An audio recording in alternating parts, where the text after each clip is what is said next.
त्यातला एक भाग हा होता की म्हणजे अख्खी शिवसेना घेऊन एकनाथ शिंदे भाजपबरोबर गेले.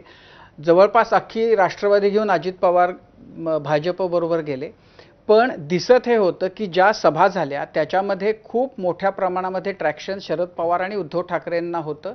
त्याचं कदाचित कारण महत्त्वाचं हे असेल की लोकांना लढणं किंवा लढणारी लोक जी असतात ते बघायला किंवा त्यांच्या पाठीशी उभं राहणं लोक पसंत करतात आणि त्यामुळं त्याचा एक फायदा ह्या दोन्ही पक्षांना आत्ता पाहायला मिळतोय. अपेक्षा अशी होती की हे तीन पक्ष एकत्र आल्यानंतर धुळधाण होईल. आता प्रत्यक्षामध्ये हे एक्झिट पोलचे आकडे आहेत, त्यामुळे ह्याच्यावरून अगदी निकाल लागल्यासारख्या निष्कर्षाला आपण जाऊ नये. हे जरी असलं तरी सुद्धा एक्झिट पोलला आपण जर प्रमाण मानून जर विचार करायला गेलो तर याच्यामध्ये अपेक्षेपेक्षा जास्त ताकदीनं हे पक्षही उतरले आणि त्यांना तशा प्रमाणामध्ये यशही मिळताना दिसते.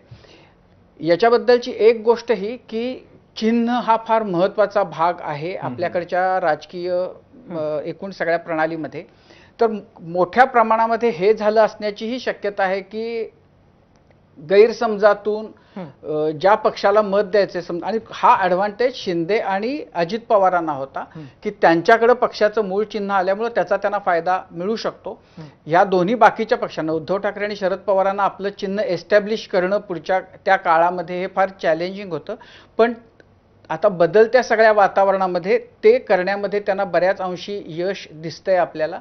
एक जर आणखीन आपण व्यापक जर विचार करायचा झाला तर भाजपचा म्हणून एक मोठा मतांचा बेस देशभरामध्ये झालेला आहे. महाराष्ट्रातही तो झालेला आहे आणि तो साधारण 30-32% जो बेस झालेला आहे. अशा इतक्या मोठ्या प्रमाणामध्ये असा बेस करणं खरं तर फार अवघड असतं, पण ते भाजपला साध्य झालं.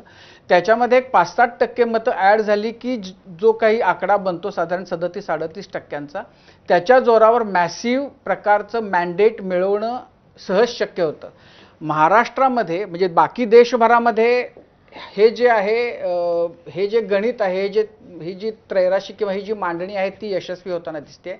महाराष्ट्रामध्ये मात्र त्या प्रमाणामध्ये भाजपला मतं जोडता आली नसावीत आणि त्यामुळं आत्ताचे जे आपल्याला आकडे दिसत आहेत त्याचा तो परिणाम आहे असं मला वाटतं. म्हणजे कुठेतरी देशातला मोदींचा जो रथ आहे तो महाराष्ट्रात रोखला गेला असं बऱ्याच अंशी दिसतंय. आता त्याच्यामध्ये हे बघायला पाहिजे की भाजप काँग्रेसच्या समोर जेव्हा आहे तेव्हा भाजपला चांगलं यश मिळतंय असं आता यशवंत देशमुख बरोबर आहे. या संदर्भातच आपण अधिक प्रतिक्रिया घेण्यासाठी भाजपचे आमदार अतुल भातखळकर देखील आपल्या सोबत जोडले गेलेले आहेत. अतुलजी, आजचे जे अंदाज आलेले आहेत, अंदाज पाहता जरी आपण केंद्रात सत्ता मिळवू शकला असला तरी देखील मात्र दुसरीकडे महाराष्ट्रामध्ये होणारी पीछेहाट किंवा बसलेला थोडा फटका जो आहे तो देखील अतिशय महत्त्वाचा आहे. हे केवळ अंदाज आहे, मात्र पहिली या संदर्भातली आपली प्रतिक्रिया काय आहे एक्झिट पोल पाहिल्यानंतर?